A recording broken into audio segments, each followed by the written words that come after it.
Dice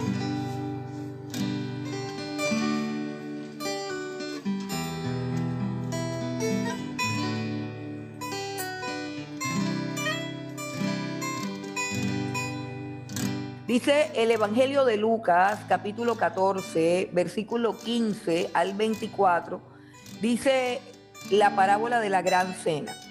Oyendo esto, uno de los que estaban sentados con él a la mesa le dijo: bienaventurado el que coma pan en el reino de Dios. Entonces Jesús le dijo: un hombre hizo una gran cena y convidó a muchos. Y a la hora de la cena envió a su siervo a decir a los convidados: venid, que ya todo está preparado. Y todos a una comenzaron a excusarse. El primero dijo: he comprado una hacienda y necesito ir a verla, y te ruego que me excuses. Otro dijo: he comprado 5 yuntas de bueyes y voy a probarlos, te ruego que me excuses. Y otro dijo: acabo de casarme y por tanto no puedo ir. Vuelto el siervo, hizo saber estas cosas a su señor. Entonces, enojado, el padre de familia dijo a su siervo: ve pronto por las plazas y las calles de la ciudad y trae acá a los pobres, los mancos, los cojos y los ciegos. Y dijo el siervo: Señor, se ha hecho como mandaste y aún hay lugar. Dijo el Señor al siervo: ve por los caminos, por los vallados y fuérzalos a entrar para que se llene mi casa. Porque os digo que ninguno de aquellos hombres que fueron convidados gustará mi cena. Vamos a orar para que Dios nos hable con esta parábola, Señor. Queremos darte gracias, queremos alabarte, queremos glorificarte. Queremos, Dios del cielo, recibir tu palabra, la razón por la cual enseñaste esta parábola, lo que querías comunicar, lo que nos quieres advertir, lo que no te agrada, lo que es tuyo, Señor, en esta hora. Revélanos, Dios, con tu Santo Espíritu, Señor, todos los secretos de tu sabiduría y de tu conocimiento que están ocultos en esta parábola. Permite, Dios, que a través de esta parábola nuestras vidas, Señor, sean confrontadas y también transformadas. Danos un corazón, Señor, sensible al oír esta palabra, Señor. Y ayúdanos, Dios, para que la pongamos por obra. Te damos gracias, Señor, y te bendecimos en el nombre de Jesús. Amén y amén. Gloria a Dios. Para que de pronto entendamos mejor la parábola, siempre debemos mirar el contexto. Y en el contexto, Jesús empezó a observar algo que está en el versículo 7. Vayamos un poco hacia atrás y miremos lo que observó Jesús. Jesús dice el versículo 7, observando cómo escogían los primeros asientos a la mesa, refirió a los convidados una parábola. Y ahí hay otra parábola parecida que no vamos a leer ahora, pero que trata básicamente de que Jesús les advierte a esos que llegan directamente a ocupar el primer puesto en la mesa de los convidados, digámoslo así, del anfitrión. Les está diciendo: no vayan de entrada a ocupar los primeros puestos, no sea que esos puestos estén reservados para otras personas, no sea que ustedes no sean esas personas importantes que van a ocupar los primeros puestos, sino que hayan otros invitados más importantes que ustedes y ustedes pasen la pena de que les digan: levántese de ese puesto que estaba reservado para otros. Es mejor que te sientes, está diciendo Jesús, en los últimos puestos, y que llegue el anfitrión y al verte sentado en los últimos puestos y considere que mereces un mejor puesto, entonces te diga: levántate y vamos para el primer puesto. Ese es el contexto más o menos de lo que está sucediendo cuando de repente, el versículo 15 nos dice que uno de los que estaban allí sentados en esa mesa, escuchando cómo Jesús hablaba acerca de no ocupar los primeros puestos, por un lado, y también de no hacer banquetes con el objetivo de que nos inviten también a nosotros. Jesús añadió: cuando hagas banquete, llama a los pobres, a los mancos, a los cojos y a los ciegos, y serás bienaventurado, porque ellos no te pueden recompensar, pero te será recompensado en la resurrección de los justos. Entonces Jesús está en un banquete. Jesús fue invitado a comer. está en un banquete real, está en una cena real y empieza a observar cómo mucha gente ocupa el primer puesto. Les hace esa advertencia de que no hagan eso porque pueden quedar avergonzados. Y luego también habla de aquella costumbre de invitar a comer personas simplemente con el deseo o el interés de que esas personas también nos retribuyan esa invitación, ya sea invitándonos a nosotros a comer también, o ya sea haciéndonos un favor en un momento dado. Es la vieja costumbre de intercambiar favores, ¿cierto? A nivel social. Jesús cuestionó todas esas costumbres, está en medio de un banquete, pero de repente alguien levanta la voz y dice: bienaventurado el que coma pan en el reino de Dios. O sea, alguien dijo: esta cena está muy rica, esta cena está muy buena, pero sería mucho más dichoso aquel que no solamente puede entrar a esta cena, sino que también puede entrar a la gran cena de Dios en su reino y en su presencia. Eso fue lo que dijo una persona, como que iluminado por el Espíritu Santo, dijo: bienaventurado el que coma pan en el reino de Dios. O sea, bienaventurado el que lo inviten a cenar en el reino de Dios. Bienaventurado el que se siente a la mesa del Señor y pueda disfrutar de los manjares de la mesa. Con base en esa declaración que hace este hombre, es que Jesús presenta esta parábola del hombre que hizo la gran cena, y los invitados iniciales a esa gran cena lo despreciaron. Lo primero que nosotros encontramos aquí es que Jesús está comparando, haciendo una comparación entre esta historia, esta parábola, porque eso es lo que es una parábola. Una parábola es poner algo al lado de otra cosa para compararlo. Entonces Jesús aprovecha la expresión de este hombre que dice: muy dichoso, muy bienaventurado aquel que puede participar de la cena en el reino de Dios, aquel que puede comer pan en el reino de Dios.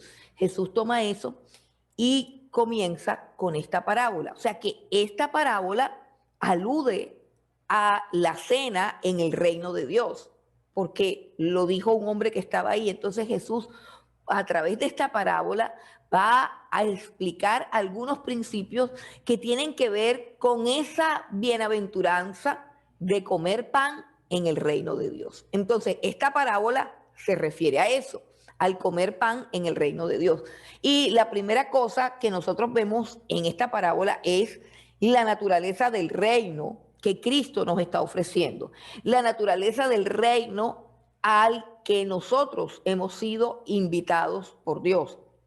Y lo primero que Dios nos muestra en su palabra es que el cielo, o sea, el llegar al cielo, que es algo que todos nos hemos preguntado. Bueno, yo creo que todos los cristianos en algún momento de su vida, y debería ser en muchos momentos de su vida, se han puesto a preguntar: ¿cómo será la vida en el cielo? ¿Cómo será la vida en el cielo? ¿Qué sucederá en el cielo? ¿Cómo serán las cosas en el cielo?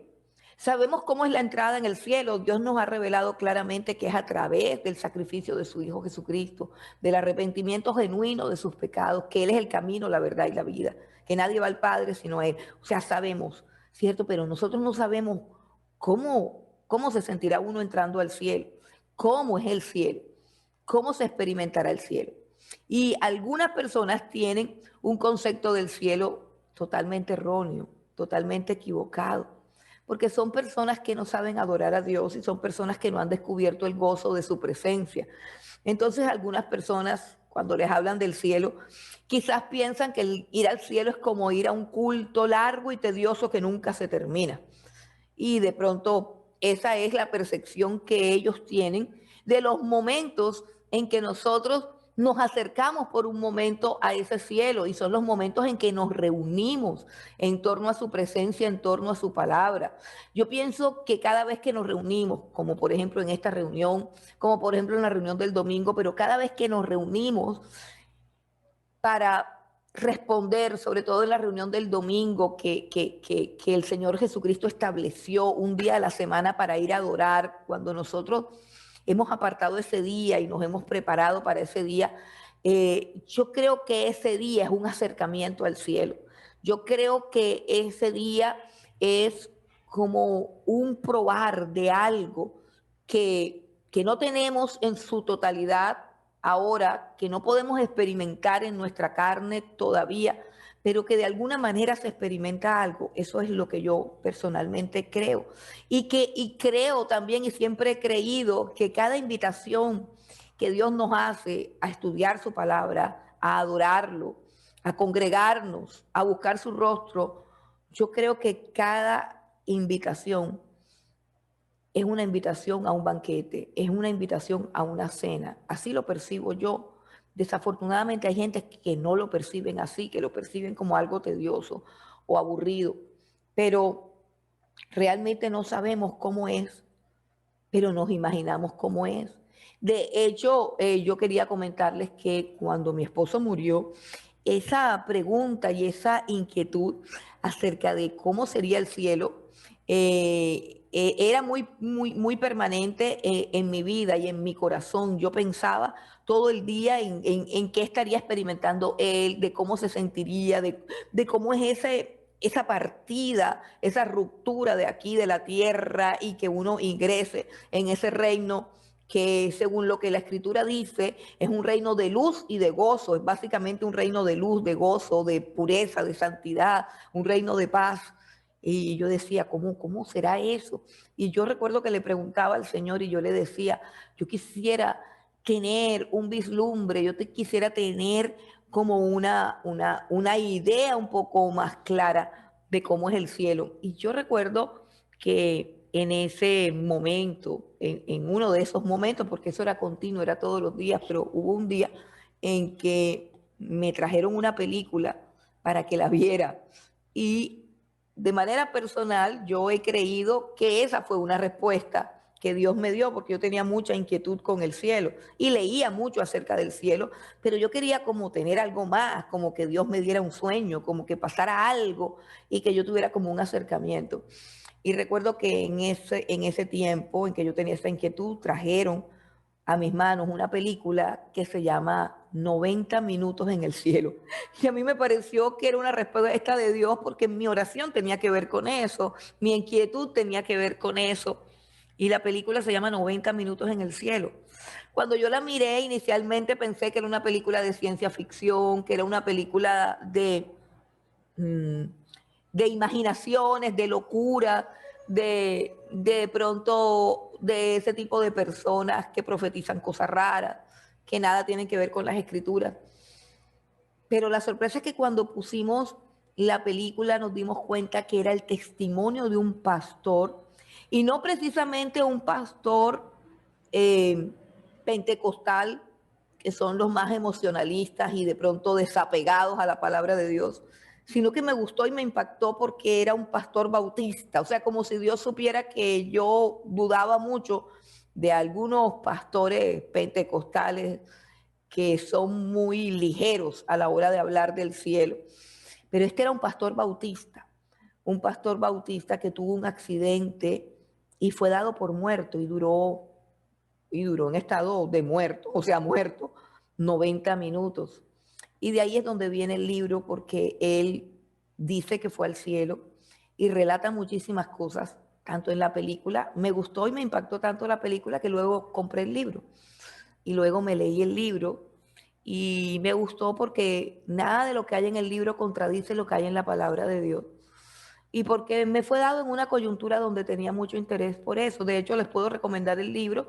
No es una Biblia y no quiere decir que todo lo que ahí diga debe ser tomado como una verdad, pero la verdad es que me impactó mucho y dice cosas muy lindas y muy inspiradoras. Entonces, lo que Jesús nos está tratando, retomando la parábola de decir, primeramente, algo que para él está claro, pero quizás para algunas personas no, que ir al cielo es como ir a un gran banquete. Y Jesús dice que es un gran banquete porque la verdad es que el cielo es un lugar donde hay una continua celebración gozosa. Eso es el cielo. Primeramente, el cielo es un lugar donde continuamente hay una celebración gozosa. Por ejemplo, nosotros en estos tiempos, creo que hace mucho tiempo que no vamos a un banquete. creo que hace mucho tiempo que no vamos a una comida o a una celebración así grande, por obvias razones. Bueno, habrá personas locas e irresponsables que sí han ido, pero realmente nosotros las comidas más eh, mm, con más personas, más numerosas, han sido pues las comidas de este diciembre donde comimos con nuestra familia. Creo que ahí fue donde con más gente comimos y era solamente nuestro núcleo familiar. Pero creo que hace mucho tiempo que no vamos a un banquete, sobre todo a los banquetes de los matrimonios, que son como los banquetes más espléndidos, así, más abundantes, así, más. Y bueno, eso es lo que, lo que debe lo que debe inspirarnos el cielo. Es decir, si nosotros queremos imaginarnos el cielo, nos tenemos que imaginar que el cielo es como una celebración gozosa, importante, especial, llena de gozo, llena de alegría. Y sobre todo, que el cielo es un lugar donde hay mucho, mucho placer y mucha satisfacción. Hay un salmo en particular que describe algo de la satisfacción y del gozo que hay en el cielo, y es el Salmo 36. Bueno, hay muchos salmos que lo describen, pero el Salmo 36 dice algo de esto que se relaciona mucho con esa perspectiva del cielo como un lugar de banquete y un lugar de satisfacción, la casa de Dios, el trono de Dios como un lugar de plenitud y sobre todo de mucha alegría. Dice el Salmo número 36, versículo 7: cuán preciosa, oh Dios, es tu misericordia. Por eso los hijos de los hombres se amparan bajo la sombra de tus alas.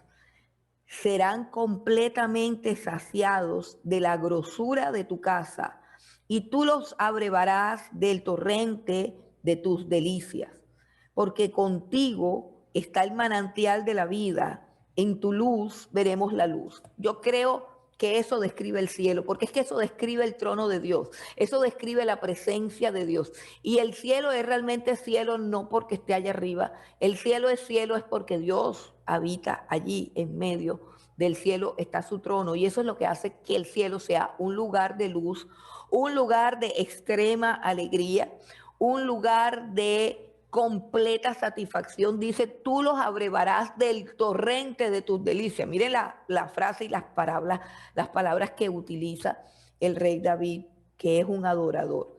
Yo creo que si nosotros le pedimos a Dios que nos enseñe a adorarlo en espíritu y en verdad, vamos a comprender esta experiencia del rey David. La clave está en poder adorar a Dios. Y adorar a Dios no tiene que ver solamente con el segmento de las alabanzas. Adorar a Dios tiene que ver con el hambre y la sed que tenemos de su palabra. Es decir, con las ganas que tenemos de estar en ese banquete.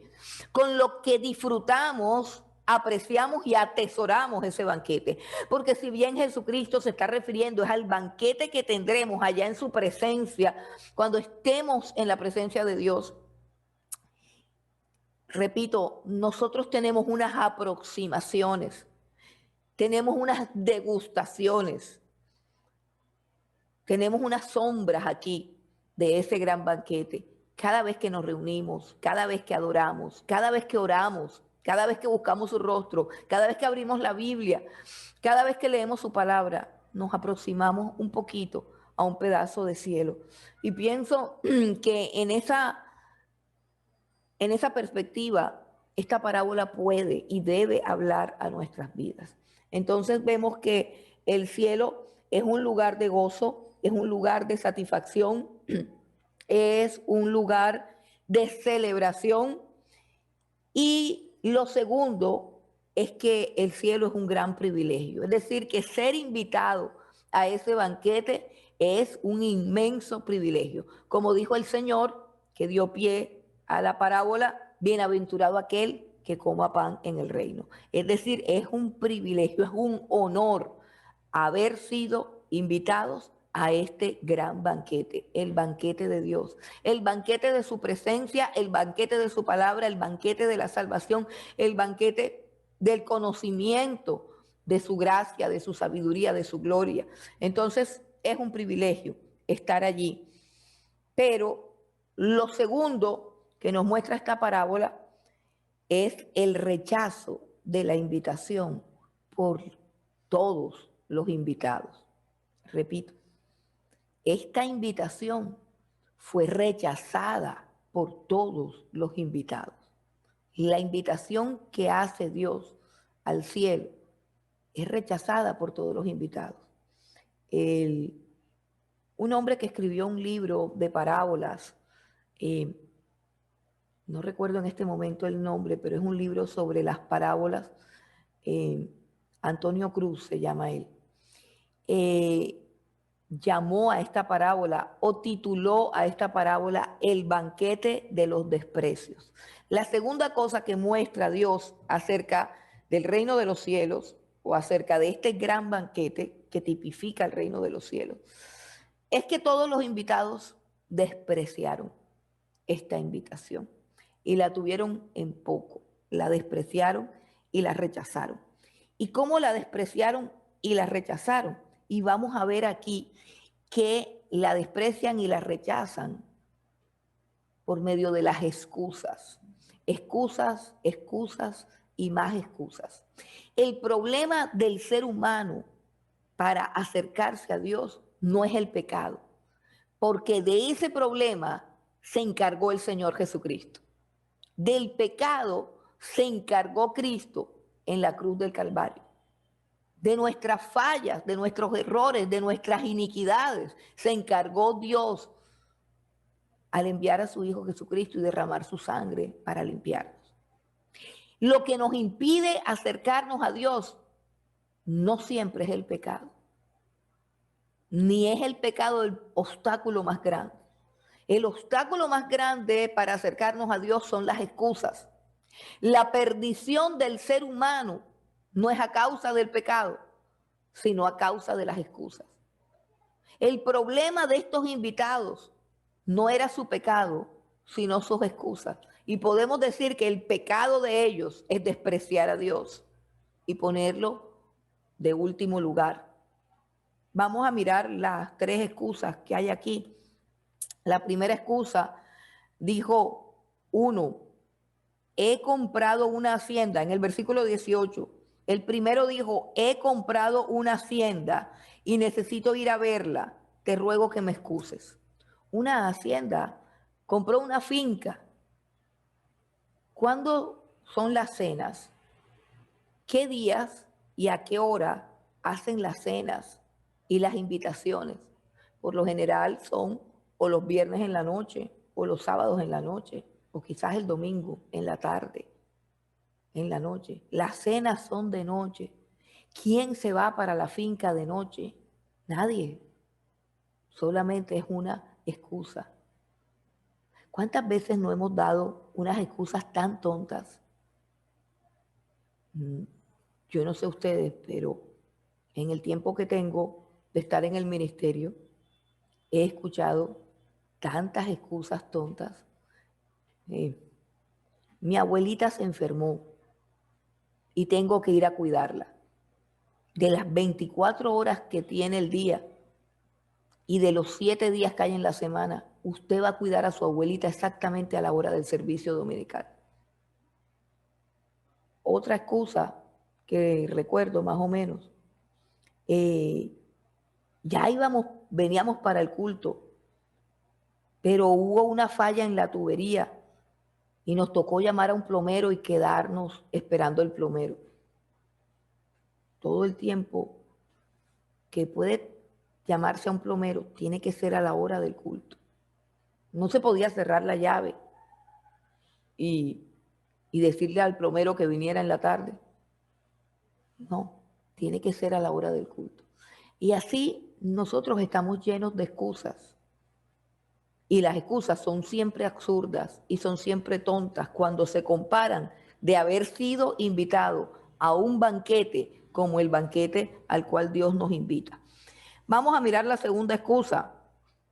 Otro dijo, he comprado 5 yuntas de bueyes y voy a probarlos. Te ruego que me excuses. Probar bueyes de noche. Nadie prueba un buey de noche.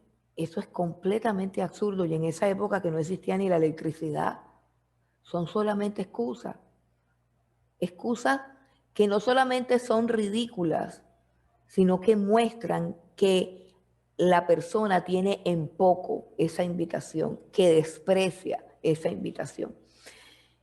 Y la tercera excusa dice, acabo de casarme y por tanto no puedo ir. Acaba de casarse y no lo están invitando a nada feo, a nada desagradable, lo están invitando a un banquete, lo están invitando a una cena, puede ir con su esposa, puede disfrutar. Aquí tenemos estas tres excusas y es que son las excusas las que nos impiden buscar a Dios. No es el pecado, porque para el pecado está el trono de la gracia, para el pecado está la sangre del Cordero. Si confesamos nuestros pecados, Él es fiel y justo para perdonarnos y limpiarnos de toda maldad. El problema no es el pecado, hay algo peor que el pecado y son nuestras excusas. Por eso el autor de Hebreos dice, despojémonos primero de todo peso y por supuesto del pecado que nos asedia, pero primero de todo peso. Estamos llenos de cosas. Comprar una finca para ir a visitarla un domingo, comprar bueyes para ir a probarlos un domingo y en la noche, no tiene sentido, es un absurdo. Nuestras excusas son ridículas, nuestras excusas son absurdas y nuestras excusas son una afrenta para Dios. Eso es uno de los principios que nosotros tenemos aquí. Dice el versículo 21, vuelto el siervo hizo saber estas cosas a su señor. Entonces, enojado el padre de familia. Recuerden que este hombre es rico, este padre de familia es rico, pero recuerden también que Jesús está poniendo esta parábola mostrando que este padre de familia rico es nuestro Dios, el que nos invita a ese banquete. Y que dice que se enojó. Nuestras excusas no nos excusan, nuestras excusas hacen enojar a Dios. Eso es importante que lo tengamos en cuenta. Cuando nosotros colocamos otra cosa en el lugar de Dios, Dios no simplemente, sí, yo comprendo, tienes huellas, yo comprendo, te acabas de casar. No, Dios no comprende eso. Dios esas cosas las hace enojar. Yo quiero que vayamos a Lucas 14, 26. Allí mismo, el versículo 26. Dice, si alguno viene a mí y no aborrece a su padre y madre y mujer e hijos y hermanos y hermanas y aún también su propia vida, no puede ser mi discípulo. Versículo 33. Así pues, cualquiera de vosotros que no renuncia a todo lo que posee, no puede ser mi discípulo. ¿Qué está diciendo Jesús? No puede ser mi discípulo. Cuando las cosas que Dios nos da, las bendiciones que Dios nos da, son más importantes que Él, no podemos ser sus discípulos. Cuando nuestro trabajo es más importante, cuando nuestra familia es más importante. Dice, no pueden ser mis discípulos. El problema del ser humano con Dios no es el pecado, hermanos, son las excusas. Y nuestras excusas hacen enojar a Dios. Nuestras excusas le dicen que Él no es lo más importante en nuestras vidas. Tenemos que reflexionar acerca de nuestras excusas, acerca de por qué posponemos las cosas, atrasamos las cosas del Señor. Dios siempre nos está invitando.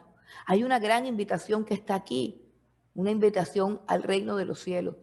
Pero continuamente Dios nos está invitando. El Espíritu Santo dice que está dentro de nosotros y nos anhela celosamente. El Espíritu Santo siempre nos invita a orar, a buscar su rostro, a leer la Biblia, a escudriñar la Biblia, a llegar temprano al servicio, a inscribirnos en la clase de Biblia, a llevar a nuestros niños. O sea, Dios continuamente nos está invitando a participar, repito, de una degustación de ese gran banquete. Pero nosotros a veces ponemos excusas y las excusas son altamente peligrosas. Y la tercera cosa que nos muestra esta parábola es un grupo de personas que son traídas, escuche bien, un grupo de personas que son traídas al banquete. No dice que son invitados, sino que son traídos al banquete. Esto es supremamente interesante porque ¿Quiénes son las personas que son traídas?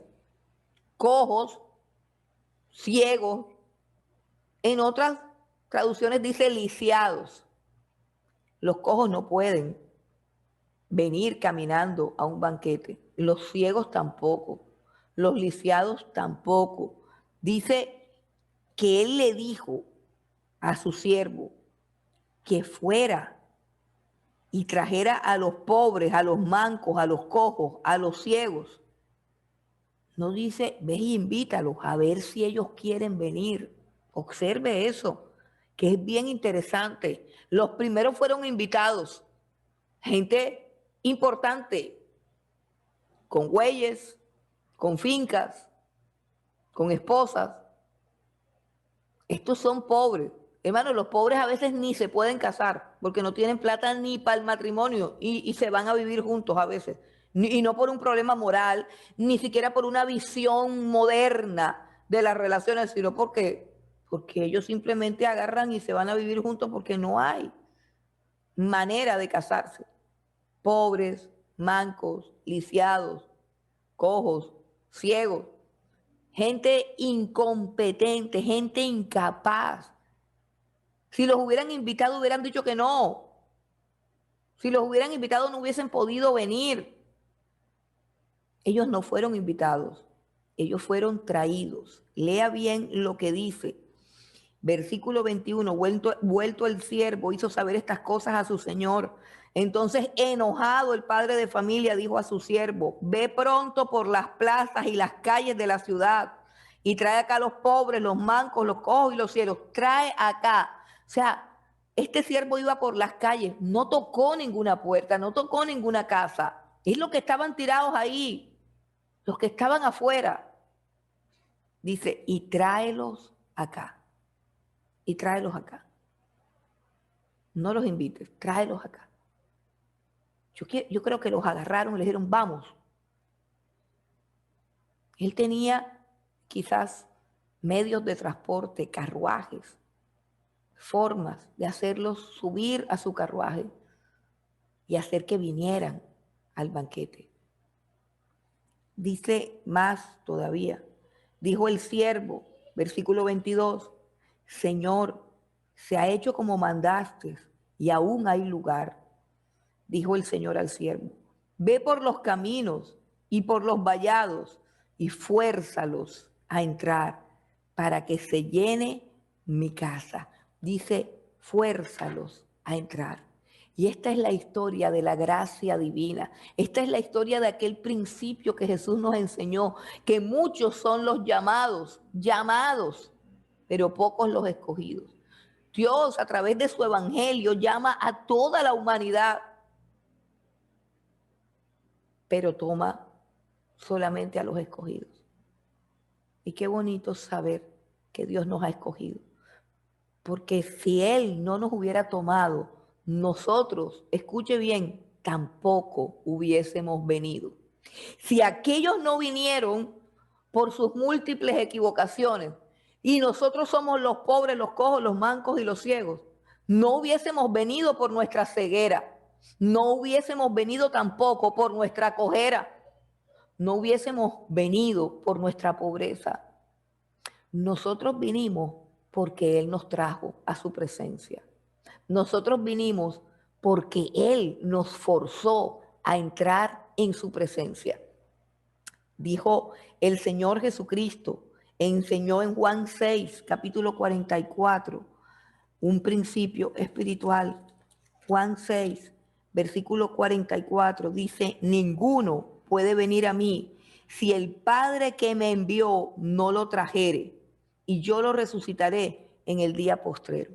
Si estamos en su presencia, no es porque hayamos valorado la invitación, sino porque Dios nos trajo con cuerdas de amor o con cuerdas de disciplina o con cuerdas de dificultades, pero fue porque Él nos forzó a entrar, fue porque Él nos escogió, pero de otra manera también hubiésemos rechazado esa invitación. Y Dios nos dice aquí, en esta hora, que nosotros, que somos débiles, que somos incompetentes, hemos sido llamados a este banquete, que somos bienaventurados y que no despreciemos su gracia, que no despreciemos su misericordia, que no desoigamos su llamado, que estemos atentos a las luces que Él nos envía, que estemos atentos a los siervos que Él nos envía. Dice aquí que envió al siervo, dice envió al siervo, Dios siempre envía siervos y eso hace parte de la analogía que hay en esta parábola. Él no fue directamente, Él dice envió a decir, dice el siervo de este Señor. Y Dios, a través de su siervo, nos invita. No sé si lo que pasa es que a veces nos concentramos en el siervo y no vemos quién es el que está detrás de la invitación. Y no visualizamos la grandeza de la gloria de ese banquete. No visualizamos la capacidad que tiene ese banquete de satisfacernos por encima de nuestras fincas, de nuestros bueyes y de nuestras relaciones interpersonales. Pareciera como que no lo hemos probado, como dice la canción. Pareciera como si a veces no lo hubiésemos conocido, porque no le damos a veces el primer lugar. Dios no puede ser rechazado ni despreciado por ninguna excusa. No hay excusas delante de Dios, hermano. No hay excusas delante de Dios. ¿Qué dice el versículo 24? Porque os digo que ninguno de aquellos hombres que fueron convidados gustará mi cena.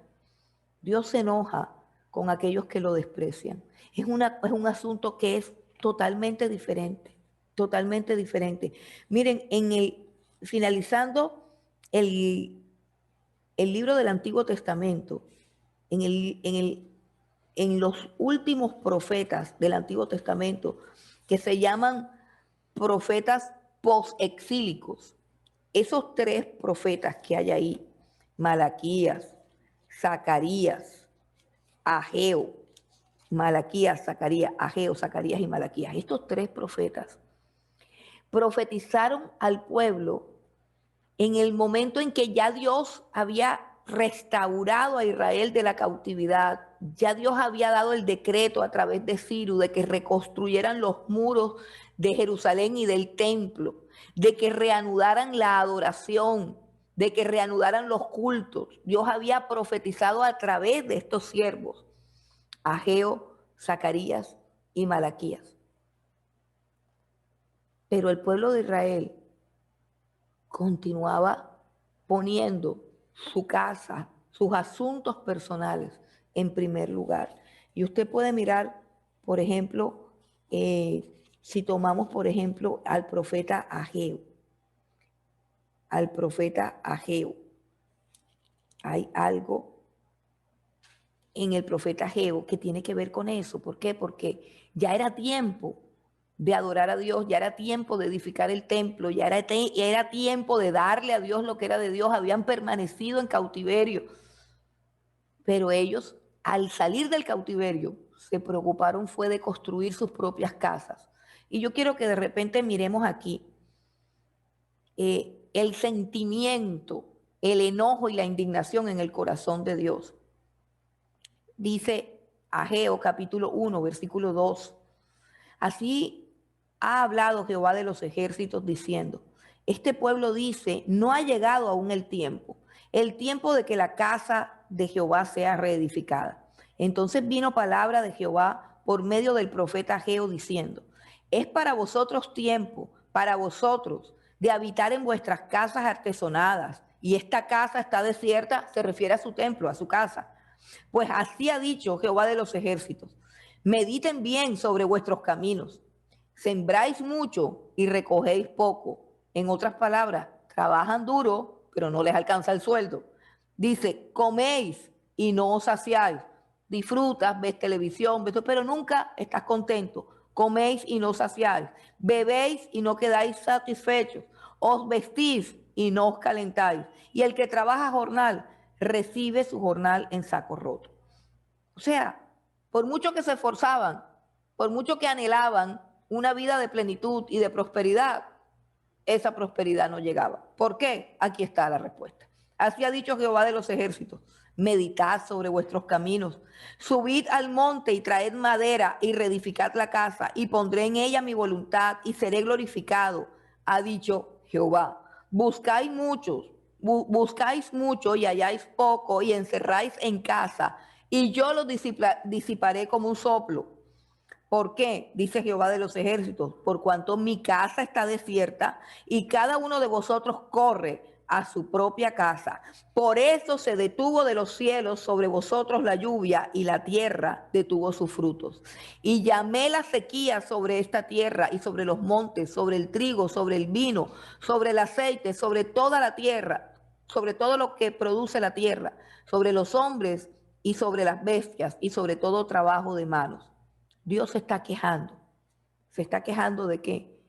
De que la gente se ocupa de sus cosas en vez de ocuparse primero de las cosas de Dios. Tenemos también a Malaquías. Malaquías es otro libro donde Dios reclama que no le dan la honra, reclama que no le dan la gloria. Dice Malaquías capítulo 1, versículo 6. El hijo honra al padre y el siervo a su señor.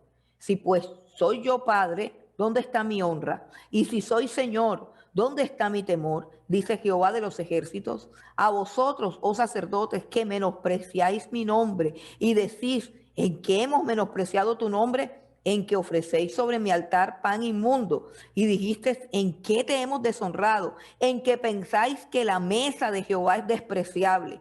Y cuando ofrecéis el animal ciego para el sacrificio, ¿no es malo? Asimismo, cuando ofrecéis el cojo o el enfermo, ¿no es malo? Preséntaselo pues a tu príncipe. ¿Acaso se agradará de ti o le será acepto? Dice Jehová de los ejércitos. Aquí hay una queja de Dios con respecto a los sacerdotes. ¿Por qué? Porque le ofrecían a Dios lo peor, no le ofrecían a Dios lo mejor. Y Dios dice algo que a mí siempre me ha impactado: ofrécele eso a tu príncipe. El príncipe era como el alcalde, como el gobernador. Está diciendo: ¿acaso a la gente importante tú le das las cosas que me das a mí? O sea, a mí me impacta porque allí Dios está diciendo que Dios nos observa por la manera en cómo honramos a otras personas y a otras cosas. Y Él sopesa esa honra que le damos a las personas que creemos o que tenemos en alta estima. Y cuando la honra que le damos a Él es inferior, Dios se siente indignado, Dios se siente ultrajado, Dios se siente deshonrado. Y vemos a un Dios que no le está reclamando al pueblo de Dios por sus pecados, le está reclamando al pueblo de Dios por el desprecio, por la falta de honra, de adoración, por no darle a Dios lo mejor de nuestras vidas en todos los planos, tanto en el plano espiritual como en el plano material. Esta parábola nos habla del banquete de los desprecios. ¿En qué lugar tenemos a Dios? ¿En qué lugar tenemos su invitación? ¿En qué lugar tenemos sus peticiones? ¿En qué lugar tenemos la casa de Dios, el templo de Dios, la palabra de Dios, las cosas de Dios? Eso ocupa un buen lugar en nuestras vidas. ¿Es Dios honrado como debe ser honrado? ¿Acudimos a su presencia con la solicitud, con la diligencia, con la reverencia que Él lo amerita, o despreciamos la mesa del Señor? Porque si eso hacemos aquí, ¿qué será de nosotros allá? Si somos escogidos, debemos ser como esos ciegos, como esos cojos, que somos traídos a su presencia día a día, quizás por causa de nuestra necesidad, quizás por causa de nuestra debilidad, pero día a día necesitamos de Dios. Tenemos que decirle a Dios: Señor, vuélvenos a ti. Haz que nuestros corazones se vuelvan a ti. Haz que te amemos como debemos amarte. Haz que tengamos hambre y sed de ti, que podamos decir como el salmista: Señor, como el siervo brama por las corrientes de las aguas, así clama por ti, oh Dios, el alma mía. Que podamos decir esas cosas y que cuando las digamos nuestras palabras sean sinceras y verdaderas, porque Dios conoce el corazón.